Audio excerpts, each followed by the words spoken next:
আসসালামু আলাইকুম প্রিয় দর্শক, দুদিনের মাথায় উপদেষ্টা মাহফুজ আলমের আরও একটা স্ট্যাটাস নিয়ে আজ আমি কথা বলতে চাই।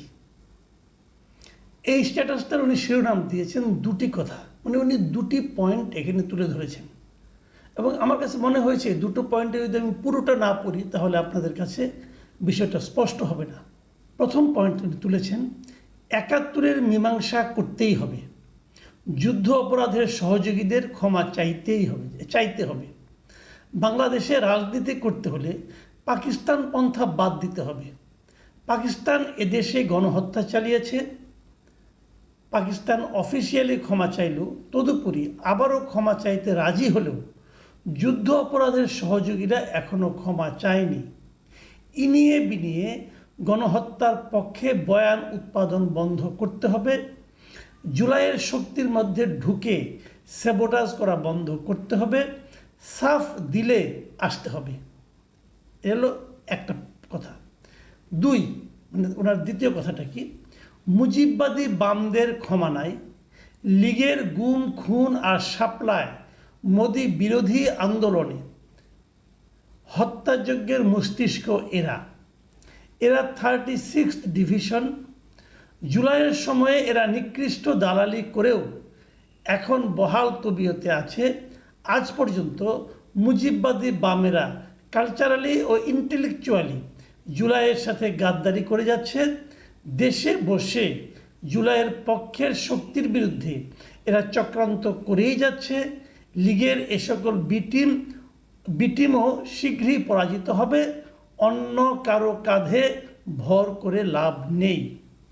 দুটো পয়েন্টে কিন্তু আমার কাছে গুরুত্বপূর্ণ মনে হয়েছে এবং দুটো পয়েন্টেই মিস্টার মাহফুজ আলম টার্গেট করেছেন সহযোগীদের, মানে মূল অপরাধীদের না, মূল অপরাধে যারা নাকি সহযোগিতা করেছে তাদের, মানে ৭১-এর গণহত্যায় যারা সহযোগিতা করেছে তাদেরকে টার্গেট করেছেন।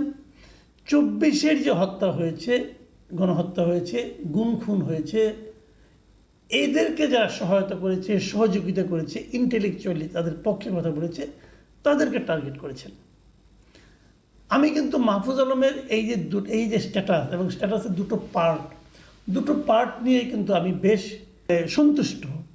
আমি নিজেও কিন্তু মনে করি যে একটা অপরাধী শুধু জাত অপরাধী, কিন্তু সেই অপরাধীকে যারা সহযোগিতা করে তাদের অপরাধ কিন্তু মূল অপরাধীর চেয়ে কোনো অংশে কম নয়। এখন মাহফুজ আলমের এই কথাটা আমি একটু বিশ্লেষণ করতে চাই। তার আগে কিছু কমেন্ট আছে, সেই কমেন্টগুলো অনেকগুলো কমেন্ট এসেছে। আমি যখন এটা নিয়েছি স্ট্যাটাসটা দেওয়ার 22 ঘন্টা পরে, ততক্ষণ পর্যন্ত প্রায় 50,000 রিয়াকশন পড়েছে, 52টা কমেন্ট পড়েছে এবং 6,100 জন এই স্ট্যাটাসটাকে শেয়ার করেছেন। 16,000 লোক লাইক করেছেন, 7,300 লোক লাভ রিয়েক্ট দিয়েছেন। তো আমি এটা বলতে যাচ্ছি এই কারণে যে মাহফুজ আলমের কোনো স্ট্যাটাসে এই প্রথমবার আমি দেখলাম যে অপছন্দের সংখ্যা বেশি। এখন মাহফুজ আলমকে কেন অপছন্দ করতে হচ্ছে এই মুহূর্তে? মাহফুজ আলমের সমালোচনা কিন্তু আমি একাধিকবার করেছি, আমার পছন্দ হয় না, আমি করেছি। এখানেও তাই হবে, যারা পছন্দ করেননি তারা হাহা রিয়েক্ট দিয়েছেন, যারা পছন্দ করেছেন তারা লাইক রিয়েক্ট দিয়েছেন, যারা খুব পছন্দ করেছেন তারা লাভ রিয়েক্ট দিয়েছেন। কাজেই পছন্দ অপছন্দ দুভাবেই চলতে পারে। তো এখন আমি বরং এর অনেকগুলো কমেন্ট যে বললাম, যে কোনো কমেন্ট আসছে, আমি কয়েকটা কমেন্ট একটু আপনাদেরকে পড়ে শোনাতে চাই। যেমন একটা কমেন্ট লিখেছেন মাবরুরুল হক, তিনি লিখেছেন, জনাব উপদেষ্টা, আপনার বোল্ড অবস্থানের জন্য প্রীত হইলাম। আরেকজন লিখেছেন, এটা একটু বড় কমেন্ট, আপনাদের তো পড়ে শোনাই, তাসফিয়া তারান্নুম প্রভা, তিনি লিখেছেন, ক্ষমা চাওয়া আবার কি জিনিস ভাইয়া? আওয়ামী লীগ ক্ষমা চাইলে তাদেরও ক্ষমা করে দিবেন নাকি? গণহত্যাকারী দলের রাজনীতি নিষিদ্ধ করতে হবে। এই স্পিরিটেই যদি 24-এর গণহত্যাকারী দলের রাজনীতি নিষিদ্ধ করা হয়, তাইলে ৭১-এর গণহত্যাকারী দলের রাজনীতি নিষিদ্ধ কেন নয়? গণহত্যাকারী দলের সাথে কিসের মীমাংসা? আওয়ামী লীগের সাথেও মীমাংসা করবেন নাকি কখনো?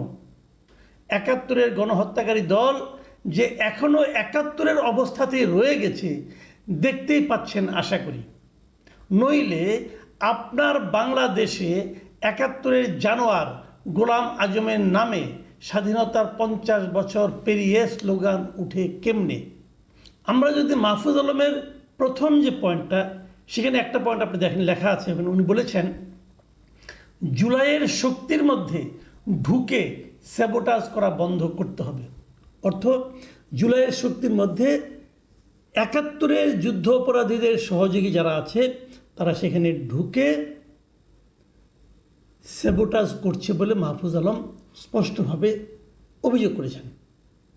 বুঝতে পেরেছেন? প্রভার বক্তব্যটা আপনারা শুনলেন। তার মানে কি হচ্ছে যে কালকের যে এটা হলো, এই শাহবাগের যে আন্দোলনটা হলো, শাহবাগের যে অবস্থানটা ছিল এবার আওয়ামী লীগের নিষিদ্ধের দাবিতে, সেখানে কিন্তু স্লোগানটা উঠেছিল গোলাম আজমের বাংলায় হাসিনার ঠাঁই নাই, নিজামীর বাংলায় হাসিনার ঠাঁই নাই। হাসিনার ঠাঁই নাই নিয়ে আমার কোনো আপত্তি নাই, কিন্তু বাংলা কী করে গোলাম আজমের এবং নিজামীর হলো?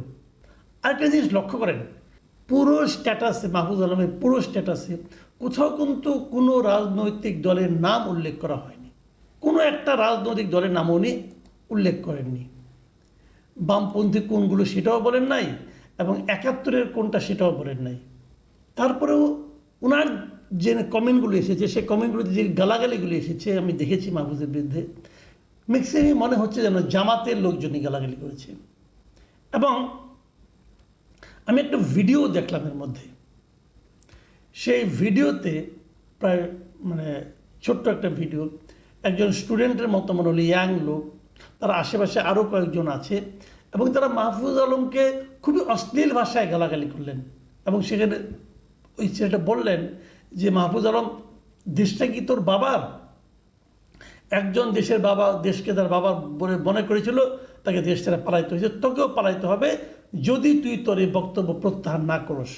তুই তো কারি একদম বাচ্চা একটা ছেলে, বয়সে মাহফুজের চেয়ে কমপক্ষে বছর দশকে ছোটো হবে হয়তো বা।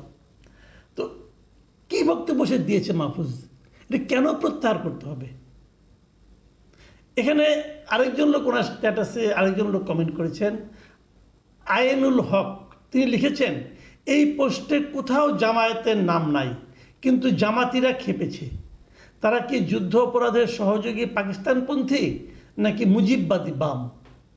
খুব ইন্টারেস্টিং কিন্তু কমেন্টটা, যে মাহফুজ আলম দুইটা পক্ষের কথা বলেছে, দু ধরনের সহযোগীর কথা বলেছেন, মুজিববাদী বাম এবং পাকিস্তানের যুদ্ধ অপরাধের পাকিস্তানিদের সহযোগী। জামাত কেন খেপলো? জামাতের গায়ে কেন লাগলো? মাহফুজের স্ট্যাটাস জামাতের গায়ে কেন জ্বালা ধরালো? এই যে বিষয়গুলো নিয়ে আলোচনা হচ্ছে, আমি মাহফুজ আলম একটা জিনিস লক্ষ্য করেছি, আমার কাছে এই লোকটাকে একটা জায়গায় আমার পছন্দ হয়, উনি যেটা বিশ্বাস করেন উনি এটা অকপটে বলতে চান। ওনার বিশ্বাসে ঝামেলা থাকতে পারে, আমি ওনার অনেকগুলি বিষয়ে সমালোচনা করেছি, আমার কাছে মনে হয়েছে আমি করেছি, আমার মনে হয়েছে সেগুলোতে বিশ্বাসেই ঝামেলা আছে, হতে পারে। আবার এখানেও দেখছি ওনার বিশ্বাসটা আরেক ধরনের, উনি কিছু কিছু ক্ষেত্রে একজন অনমনীয়। তার এই অনমনীয়তা অথবা নিজের বিশ্বাস অনুযায়ী বক্তব্য দিতে পারার সাহস থাকাটা, আপোষকামিতার গড্ডালিকা প্রবাহে গা না ভাসানোটা, এটা আমার পছন্দ। এবং আমি মাহফুজ আলমকে ধন্যবাদ জানাচ্ছি যে সত্যি কথা বলার জন্য। এবার যে কথাটা বলে আমি শেষ করব, সেটা হলো ওই প্রভা যে কথা বলেছেন যে যদি ক্ষমা চাইলেই সমাধান হয়ে যায়, তাহলে আওয়ামী লীগও ক্ষমা চাইতে পারে। আর যদি ক্ষমা চাইলেও বিচারের মুখোমুখি করা হতে পারে, তাহলে জামাতকেও কেন বিচারের মুখোমুখি করা হবে না? প্রায় আওয়ামী লীগকে যারা নিষিদ্ধ করতে চায় তারা প্রায় সেই জার্মানির নাৎসি বাহিনীর কথা উদাহরণ হিসেবে টানে, এবং 40 বছর 50 বছর পরে বিচার হয়েছে সেটাও বলে। তাহলে জামাতেরটাও কেন হবে না দল হিসেবে? এটা হলো এক ধরনের বক্তব্য। আর যে জায়গাটা আমার বিরোধিতা, বেসিক যে জায়গাটা বিরোধিতা, আমি সেই জায়গাটা নিয়ে বলি। আমি মনে করি যদি কেউ কোনো ভূমিকা রেখে থাকে যে কোনো আন্দোলনের সঙ্গে, যদি কারো ভূমিকা খারাপ হয়ে থাকে, যদি সে হত্যার মদতদানকারী ব্যক্তি হয়ে থাকেন, তার বিচার হওয়া উচিত। যে কোনো অপরাধের বিচার হওয়া উচিত, কিন্তু ব্যক্তির বিচারের নামে দলকে নিষিদ্ধ করার আমি বিপক্ষে। সেটা জামাতকেও নিষিদ্ধ করার বিপক্ষে, আওয়ামী লীগকেও নিষিদ্ধ করার বিপক্ষে, এমনকি হিজবুত তাহরিরকে যে নিষিদ্ধ করা হয়েছিল আমি সেটারও বিপক্ষে। আমি মনে করি দলকে নিষিদ্ধ করার দায়িত্ব হলো জনগণের, সরকারের নয়, কোনো আদালতের নয়। মানুষ নিষিদ্ধ করবে, জনগণ তাকে নিষিদ্ধ করবে, এটা আমার অপিনিয়ন। আমার অপিনিয়ন যারা ভুল মনে করবেন তারা আমার সমালোচনা করবেন, যারা সঠিক মনে করবেন তারা মনে করবেন, কোনো সমস্যা নেই। কিন্তু আমি এভাবে ভাবি। আমি একটা উদাহরণ প্রায়ই দিই, সেটা আমি আবার উদাহরণটা বলেই শেষ করি। ধরা যাক একটা বাস একটা শিক্ষা প্রতিষ্ঠানে পাশ দিয়ে যাচ্ছিল, বাসের নিচে চাপ বেপরোয়াভাবে যাচ্ছিল, একজন স্টুডেন্ট বাচ্চা পড়ে মারা গেছে। সমস্ত স্টুডেন্টরা দৌড়ে যেয়ে বাসটাকে থামিয়েছে, ধরেছে।